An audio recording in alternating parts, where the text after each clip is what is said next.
नमस्कार दोस्तों, स्वागत है मास कॉम मास्टर क्लास में। आज हम बात करेंगे लैटिन अमेरिकी सिनेमा और सिनेमा नोवो यानी ब्राजील। जब हम सिनेमा की बात करते हैं तो अक्सर अमेरिका, यूरोप या एशिया पर चर्चा होती है, लेकिन एक भूभाग ऐसा भी है जहां सिनेमा केवल मनोरंजन नहीं बल्कि क्रांति बना, और वह है लैटिन अमेरिका, विशेषकर ब्राजील का सिनेमा नोवो आंदोलन, जिसने विश्व सिनेमा की धारा को ही बदल दिया।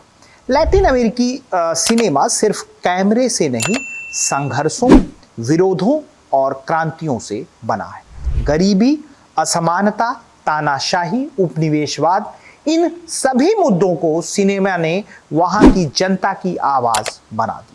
अगर इसकी मुख्य विशेषताओं के बारे में हम देखें तो राजनीतिक और सामाजिक मुद्दों पर केंद्रित यथार्थवादी प्रस्तुति, उपनिवेशवाद विरोधी दृष्टिकोण, क्रांतिकारी सौंदर्य बोध।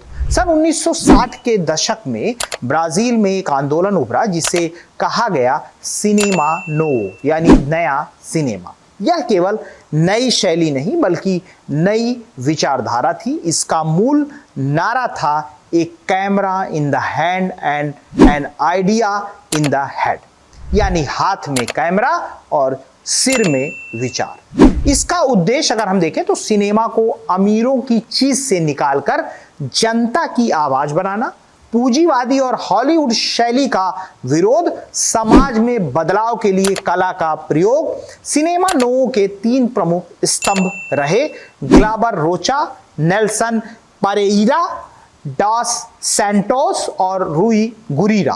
ग्लाबर रोचा की अगर हम बात करें तो उनकी film black God white devil 1964 धर्म, हिंसा और सत्ता का गहरा चित्रण। एंटोनियो डास मोर्टेस यानी सत्ता और प्रतिरोध के बीच संघर्ष। रोचा कहते थे, मैं एक सिनेमा चाहता हूं जो सोचता है, जो जख्म देता है। नेल्सन परेइरा डॉस सैंटोस की अगर हम बात करें तो विडास सिकास 1963 एक गरीब किसान परिवार की त्रासदी और जीवन की नीरसता। फिल्म यथार्थ और प्रतीकों का अद्भुत मिश्रण। रूई गुरीरा को अगर हम देखें तो ऑसफोजिस द गन्स, सेना और भूख के बीच की लड़ाई। सिनेमा नोवो का सौंदर्य शास्त्र सामान्य नहीं था, यह विरोध, यथार्थ और प्रतीक से भरा हुआ था। सिनेमा नोवो ने सिर्फ ब्राजील ही नहीं बल्कि पूरे विश्व सिनेमा को प्रेरित किया। इसका प्रभाव अफ्रीकी, एशियाई और भारतीय कला सिनेमा पर भी पड़ा। उदाहरण अगर हम देखें तो भारतीय जो समानांतर सिनेमा यानी जो पैरेलल सिनेमा के फिल्मकारों जैसे मृणाल सेन, गोविंद निहलानी, मणि कौल और इससे बहुत सारे और फिल्मकारों ने प्रेरणा ली, उनको प्रेरणा मिली। अफ्रीकी फिल्मकार ओशोमैन सैम्बानी ने भी इसी तरह की शैली अपनाई। आज भी लैटिन अमेरिका में पॉलिटिकल सिनेमा की परंपरा उसी जड़ों से जुड़ी है। 1970 के दशक में सैन्य तानाशाही के कारण सिनेमा नोवो की गति धीमी पड़ गई, लेकिन उसकी विरासत आज भी जीवित है। इसके पीछे अगर हम देखें तो कारण अगर ध्यान दें तो सेंसरशिप, आर्थिक सहयोग की कमी, राजनीति के बदलते स्वरूप। लेकिन अगर प्रभाव की हम बात करें तो नई पीढ़ी के फिल्मकार आज भी सिनेमा नोवो की तरह सिनेमा को सामाजिक संघर्ष का हथियार मानते हैं। सिनेमा नोवो ने दुनिया को सिखाया कि सिनेमा कोई सजावटी माध्यम नहीं, यह प्रतिरोध, क्रांति और परिवर्तन का हथियार है।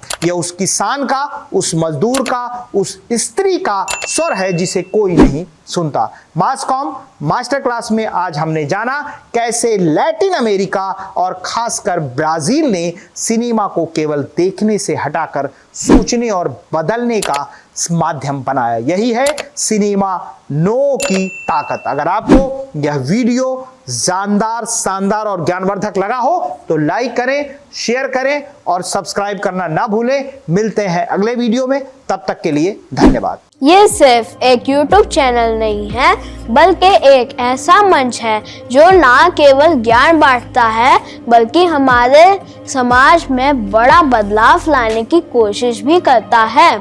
क्या आप जानते हैं कि जब भी आप इस चैनल का वीडियो देखते हैं, उसे लाइक करते हैं, शेयर करते हैं या सब्सक्राइब करते हैं तो आप गरीब बच्चों की शिक्षा में मदद करते हैं। अरविंद फाउंडेशन का सपना है कि हर बच्चा स्कूल जाए। जब आप इस चैनल का समर्थन करते हैं तो आप केवल एक वीडियो नहीं देख रहे हैं बल्कि एक बच्चे का सपना पूरा करने में मदद कर रहे हैं। मास कॉम मास्टर क्लास को सब्सक्राइब करें, वीडियो शेयर करें और अरविंद फाउंडेशन के इस सफ़र का हिस्सा बने।